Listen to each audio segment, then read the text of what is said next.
Xin chào mọi người, hôm nay hành trình Tây trong tay của Lê và Dano sẽ khám phá trái tim của Campuchia. Đó chính là Angkor Wat và các ngôi đền cổ. Nằm trong quần thể Angkor Wat và Angkor Thom, cách thành phố Siem Reap khoảng 6 km về phía bắc. Quần thể Angkor Wat nằm trải dài trên một khu đất rộng đến 400 km vuông. Ở đó có hơn 80 di tích là các ngôi chùa và đền cổ. Nổi tiếng nhất đó chính là Angkor Wat và Angkor Thom. Nơi đây đã từng là nơi linh thiêng của những vị thần, được xây dựng bởi đế chế Angkor. Hãy xem và sẽ ngạc nhiên với nền văn minh của hàng nghìn năm trước. Đây là bình minh ở Angkor Wat. Lê và Dano đến đây vào một buổi sáng trời mưa rã rít. Tuy là trời mưa nhưng có hàng ngàn người đứng xung quanh cái hồ này từ xa xa để nhìn ngắm đền Angkor Wat và chờ mặt trời lên. Đây là quang cảnh bên ngoài ngôi đền Angkor Wat.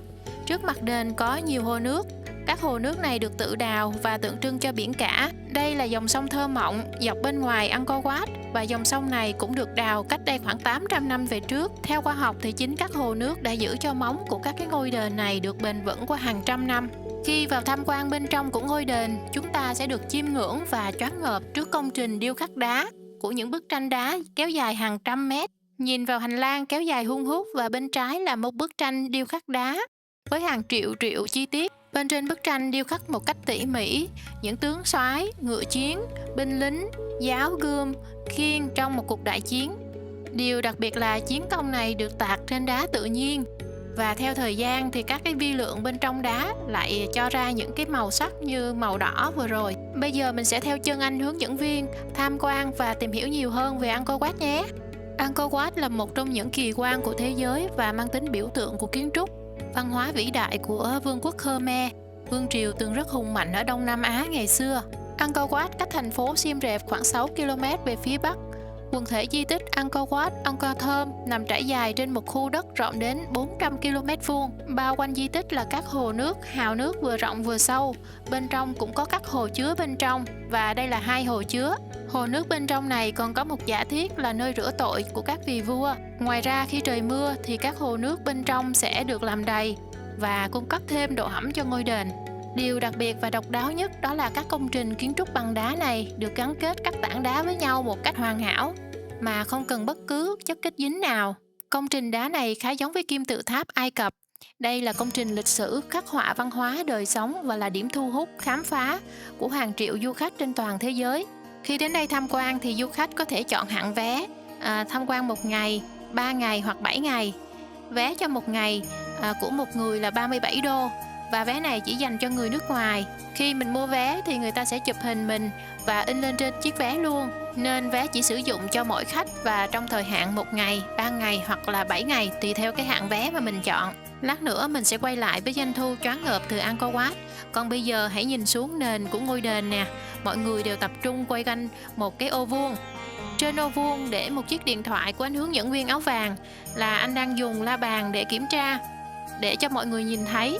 Điều đặc biệt của ô vuông này là mỗi la bàn đặt trên ô vuông này kim đều chỉ về số 0. Ô vuông này hướng ra các cửa một cách thẳng tắp và đây chính là trục đối xướng của toàn bộ ngôi đền Angkor Wat. Cách đây hơn 800 năm với các vật dụng rất là thô sơ, nhưng các bậc thầy xây dựng đã để lại những minh chứng cho một nền văn minh của đế chế Angkor. Angkor Wat gồm có 5 tháp, 1 tháp trung tâm và 4 tháp ở 4 góc vuông. Đây là hướng lên của một trong 4 tháp. Độ cao của cầu thang rất là thẳng đứng và đang được rào lại để trùng tu. Tháp chính giữa là tháp trung tâm và độ cao của tháp trung tâm là 213 m. Độ cao đáng ngưỡng mộ của tòa tháp trung tâm này còn cao hơn bất kỳ tháp chuông nhà thờ nào của cùng thời đại lúc bấy giờ. Và điều đặc biệt là không biết làm sao để người cổ đại có thể đưa được những cái tảng đá lớn lên trên cái công trình cao đến như vậy. Bây giờ chúng ta sẽ nhìn xuống mặt nền. Các viên đá được xếp khớp với nhau và theo thời gian được dính kết lại mà không dùng một chất kết dính nào. Ngoài ra còn có những chiếc lỗ giúp cho việc rút nước và giãn nở nhiệt. Nãy giờ chúng ta đã tham quan đằng trước ngôi đền và bên trong ngôi đền Angkor Wat. Vì trời mưa cho nên mình không có quay đằng trước ngôi đền được nhiều. Bây giờ chúng ta sẽ đi tham quan vòng quanh 2 cái tòa tháp phía sau. Một điểm mà Lê rất là tâm đắc khi tham quan bên trong ngôi đền đó là những cái con đường, những hành lang dài hun hút nhưng mà rất là sạch sẽ, mát lạnh và rất là thoải mái. Không khí rất là trong lành. Bây giờ thì mình xin phép quay lại với doanh thu đến từ Angkor Wat. Giá vé tham quan là 37 đô Mỹ trên một du khách trong một ngày. Đây là mức giá chỉ áp dụng dành cho du khách nước ngoài khi đến Campuchia.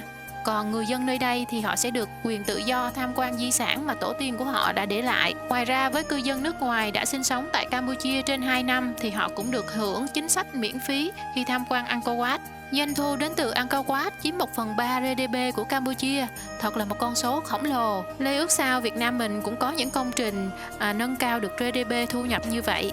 Và chẳng hạn như Đại Nam, cội phúc lớn muôn đời cho trái ngọt, cành nhân cao vạn thở nở hoa thơm, phải không nào? Quay lại với Angkor Wat thì toàn bộ doanh thu sẽ được góp cho quỹ trẻ em nghèo ở Campuchia để giúp cho các trẻ em có những điều kiện thuận lợi nhất để phát triển.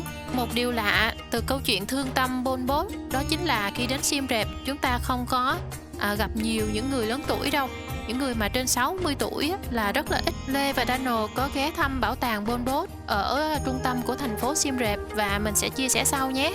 Trước mắt chúng ta là một công trình đang được trùng tu và việc trùng tu cũng diễn ra rất là khó khăn, cần các chuyên gia giỏi, mà những chuyên gia trong lĩnh vực này thì rất là hiếm. Khi trùng tu đòi hỏi sự khéo léo và rất là tỉ mỉ. Trước khi chúng ta đến với một mê cung khác thì Lê sẽ chia sẻ tên Angkor Wat bắt nguồn từ tiếng Phạn. Tiếng Angkor có nghĩa là kinh đô, Wat có nghĩa là những ngôi chùa, những cái đền thờ, và Angkor Wat được xây trên vùng đất linh thiêng của các vị thần từ năm 1113 cho đến năm 1150 thì mới hoàn thành phần lắp đá, và phải mất 200 năm để có thể điêu khắc chi tiết những cái công trình mà chúng ta vừa nhìn thấy vừa rồi. Đây là khoảng sân sau của Angkor Wat và rất là rộng lớn. Cửa sổ cũng được trang trí bằng các cục đá điêu khắc rất là tỉ mỉ. Bây giờ chúng ta sẽ đến với khu vực có các bức tượng cổ. Dưới triều đại của vua Suri Avaman II thì Angkor Wat được khởi công xây dựng vào năm 1113, và bên trong Angkor Wat còn có một bức phù điêu rất là lớn ghi lại chiến công của vua Suri Avaman II trong trận chiến với Chiêm Thành. Vào triều đại của vua Suri Avaman II, phần lớn văn hóa ảnh hưởng bởi đạo Hindu Ấn Độ. Về sau thì văn hóa và tâm linh có sự phát triển và thay đổi. Các hậu duệ của vua Suri Avaman II tín ngưỡng đạo Phật. Do vậy, những bức tượng mà chúng ta vừa nhìn thấy có tượng của các vị thần Hindu và phần lớn là tượng các đức Phật. Bây giờ chúng ta sẽ đến với một mê cung dài 2 km. Và mê cung này là các hành lang nối tiếp nhau. Tại sao gọi là mê cung? Bởi vì nơi đây chúng ta sẽ bị say mê, bị cuốn hút, bị thôi miên bởi tuyệt tác của các nghệ nhân điêu khắc đá. Cho đến nay, công trình này vẫn còn là điều kỳ bí chưa được giải mã. Làm thế nào để thực hiện một công trình vĩ đại như vậy? Làm thế nào để có một số lượng đá rất là lớn, những phiến đá rất là to gần như là một bức tường, và làm sao để di chuyển chúng? Làm thế nào để đưa chúng lên các cái đỉnh ngọn tháp, và làm thế nào để điêu khắc và tạc những cái khuôn mặt, những bức tượng ở trên đó? Không những thế, còn rất nhiều chi tiết kỹ thuật và rất nhiều điều kỳ bí chưa được khám phá. Đây là bức tường dài khoảng 2 km với chi tiết các chiến công của các đời vua. Do vậy, từ một vương triều Khmer nhỏ đã hình thành nên một đế chế. Đế chế này trải dài từ Campuchia đến miền Tây Việt Nam, bán đảo Malaysia, Thái Lan và Lào, gọi là đế chế Angkor. Do vậy, Angkor Wat là niềm tự hào của người dân Campuchia. Và bây giờ chúng ta hãy ngắm đỉnh cao của kiến trúc điêu khắc trên đá nhé. Lê sẽ quay lại sau.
Sự xói mòn của thời gian và tàn phá của chiến tranh.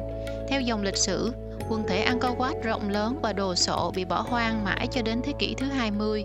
Angkor Wat mới được phát hiện bởi một nhà thám hiểm và nhà nghiên cứu người Pháp. Năm 1992, Angkor Wat và các ngôi đền khác ở Angkor Wat được UNESCO công nhận là di sản văn hóa thế giới. Đây là sự tôn vinh sự hoành tráng và sự kỳ vĩ của quần thể Angkor Wat, giúp bảo tồn lịch sử và văn hóa quan trọng của đế chế Khmer.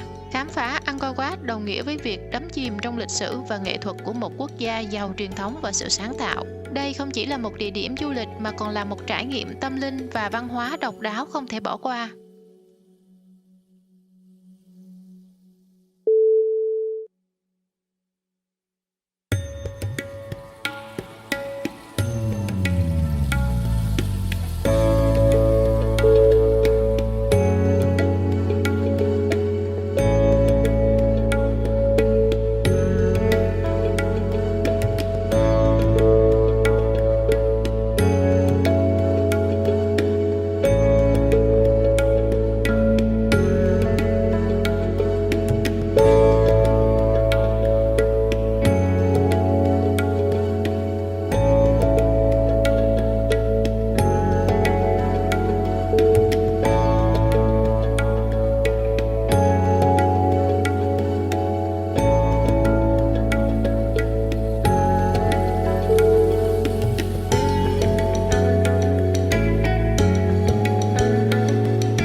Và xung quanh có rất nhiều đoàn binh lính, trông như có vẻ là một buổi ra quân cho một trận chiến mới. Các bức tường được điêu khắc một cách độc đáo, sống động về các chiến công. Trong đó có cả kỵ binh, bộ binh và kể cả tượng binh là những quân đoàn voi. Bây giờ chúng ta sẽ đến với khu vực điêu khắc về đời sống. Bên trên có những cây xanh, bên dưới thì người dân đang vui mừng nhảy những điều nhảy và chia sẻ với nhau niềm vui của những chiến công, của những vụ được mùa. Nếu quan sát thì chúng ta sẽ dễ dàng nhìn thấy hình ảnh của nhiều nữ vũ công ở rất nhiều nơi, ở Angkor Wat và trong các ngôi đền cổ. Các cô gái trong những trang phục và các búi tóc khác nhau, họ rất là đẹp. Đây là hình ảnh tượng trưng cho một thời thái bình thịnh thế, một vương quốc hùng mạnh, ấm no. Bên tay trái của chúng ta bây giờ là quân đoàn voi đang ra trận.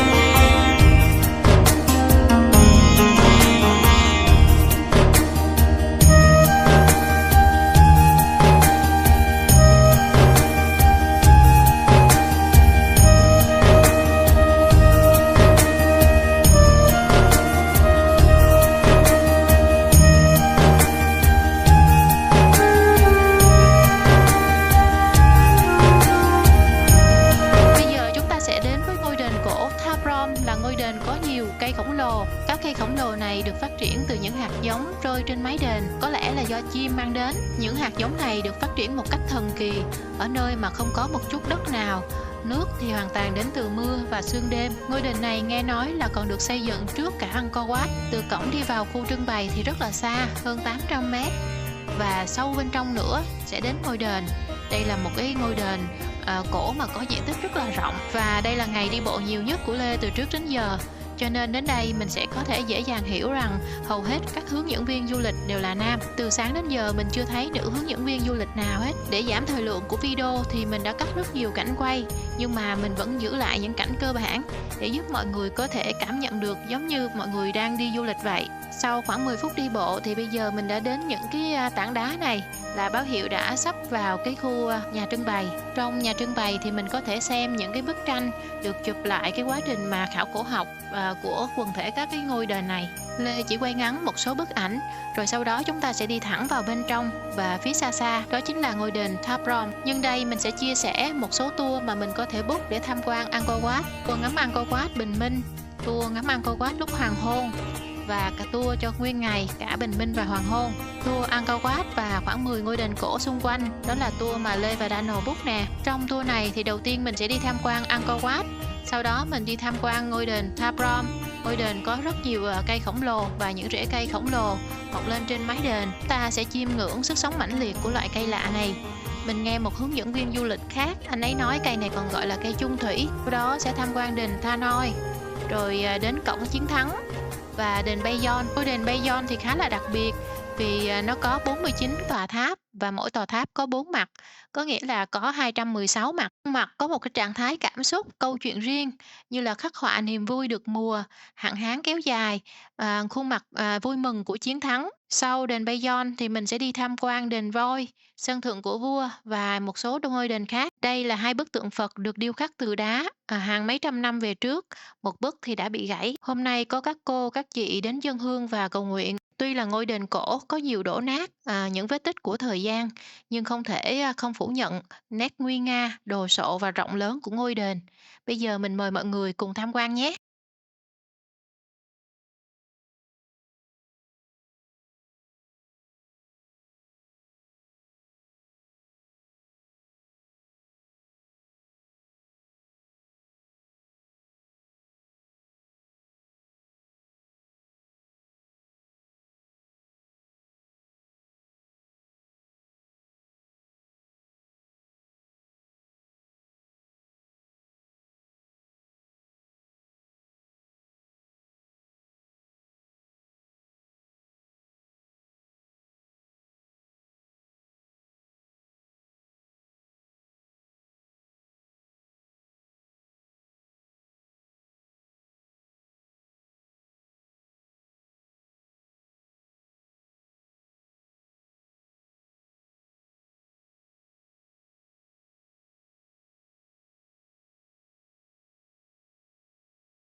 chiêm ngưỡng được loại cây đặc biệt này rồi. Củ cây được phát triển trên mái đền, sau đó thì rễ cây buông xuống và mình phải dùng hết khả năng mới chụp được tấm hình với loại cây đặc biệt này. Lê rất là ngạc nhiên vì không biết cái loại cây gì mà có thể sống được mấy trăm năm mà sống ở trên nóc của ngôi đền. Theo lời anh hướng dẫn thì cái rễ cây này rất là đặc biệt.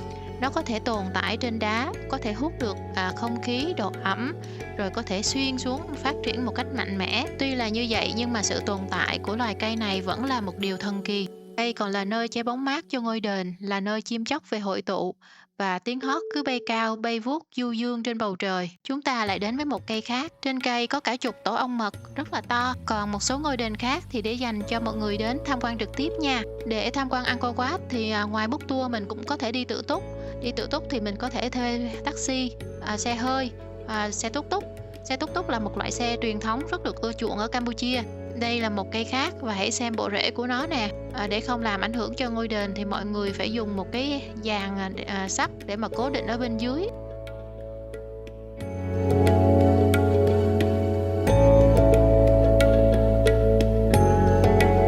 Cảm ơn đã xem video của Lê. Nếu thích hãy bấm like, chia sẻ, đăng ký kênh để xem video kế tiếp nhé. Bye bye!